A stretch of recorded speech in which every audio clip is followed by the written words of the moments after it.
We're going to take a look at two examples today. The first example is going to be an example with mosquitoes. So it says from 0 to 31 days, the rate of change of the number of mosquitoes on a tropical island at time t days is modeled by this function r of t. And the units are mosquitoes per day.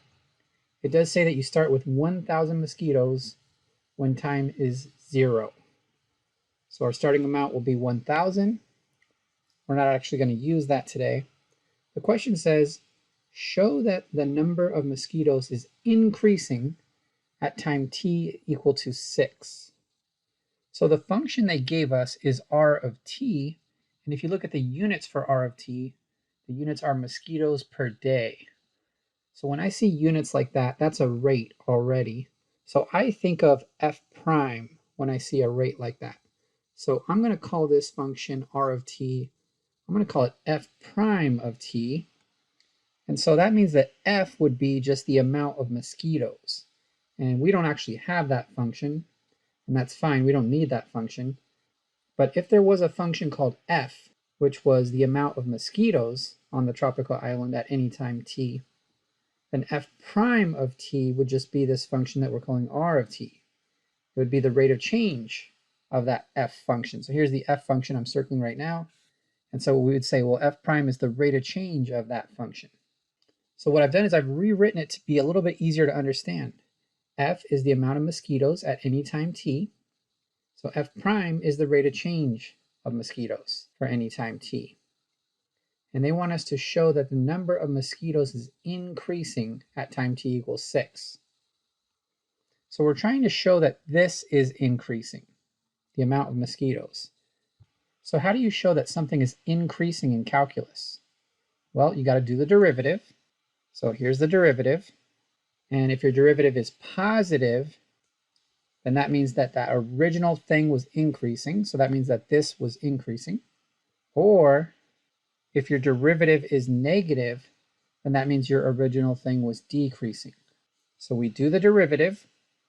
And again, we already had the derivative. And we evaluate it at the time t equals 6, just to see if it's positive or negative. That's all we care about. We don't care what number it is. We're getting a positive number, so our derivative is positive, so that means our original function is increasing. So we've shown that the number of mosquitoes is increasing because our derivative was positive. And on the AP test, it's okay to rewrite it like this. You can do that. If that helps you to understand things a little bit better, then just do it that way. That's fine. All right, we're going to go ahead and look at our second example. For our second example, it says the tide removes sand from a beach at a rate modeled by r. So r is the rate that sand is removed. And then a pumping station adds sand to the beach at a rate called s. So s is the rate that sand is added. The units are going to be cubic yards of sand per hour. It does say that at time t equals 0, the beach contains 2,500 cubic yards of sand. And we won't actually need that for our question that we're solving today. The question we're doing today says find the rate at which the total amount of sand on the beach is changing at time t equals 4. So I'm going to do what I did in the last example. I'm going to call f the amount of sand on the beach. And the units for that will be cubic yards of sand. And this says find the rate that that thing that I just said is changing. Find the rate that the amount of sand on the beach is changing at this moment in time. So we don't have f, so we can't do the derivative of f, but we do have the rate that sand is being added, and we also have the rate that sand is being removed. So we actually do have f prime. If we combine those together, we need to do the rate that is added, and then minus, and then the rate that is removed. And that's our combined rate, so that is our f prime. That is the rate that this is changing. So it's the rate that the amount of sand on the beach is changing. So if f was the amount of sand on the beach, then f prime would be the difference of these two rates. So we do have f prime. Again, for this question, all they want to know is when t is 4, what is this rate right here? So we really just need to plug a 4 in. When we plug in a 4, we get negative 1.908. and the units are cubic yards of sand per hour. Remember, those units were given to us. It says that R and T both have units of cubic yards per hour. So there's usually two ways that they'll ask us this question. They could say, what is the rate at this time? And you just plug in the 4 into the rate.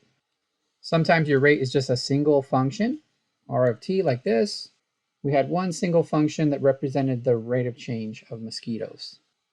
Sometimes you have a rate that is being added and another rate that is being removed. So you might have to combine those two rates together.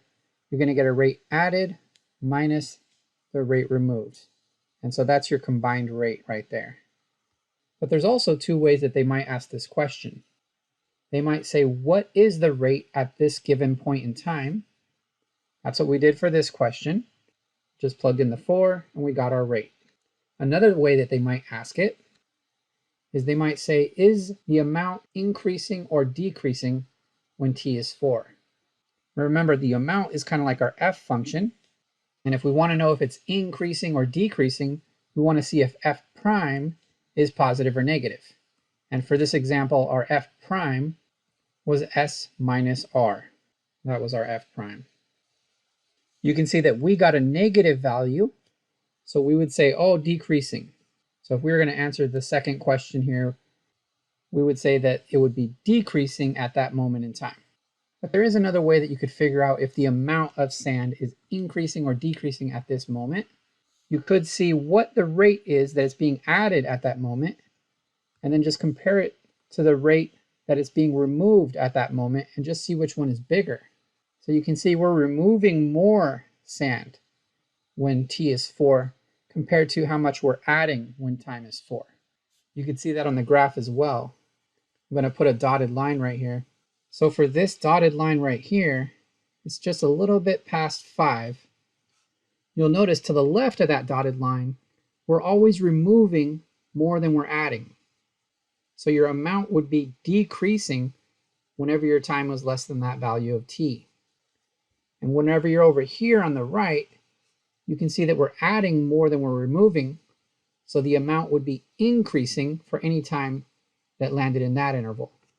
So there are two ways of doing this kind of problem. If they ask if the amount is increasing or decreasing at any point in time, you could plug the time into the rate function and then just see what you get. If you get a positive number, then the original thing was increasing. If you get a negative number, then the original thing was decreasing. Or you could look at the rate that is being removed and compare it to the rate that is being added. The bigger one wins. In this example, we're removing more than we're adding. So if you're removing more, then the amount would be decreasing.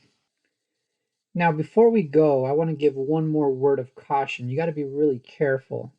For this example here, we notice that our derivative was a negative number. So that meant that the original thing was decreasing. Now, if you go back and watch this video again, you might notice that I said it is decreasing. It is decreasing. And you got to be very careful. You cannot do that on the AP test. You must say what, exactly what is increasing or decreasing. You cannot say it. And the reason why is because maybe we meant f prime was decreasing. Or maybe we meant f was decreasing.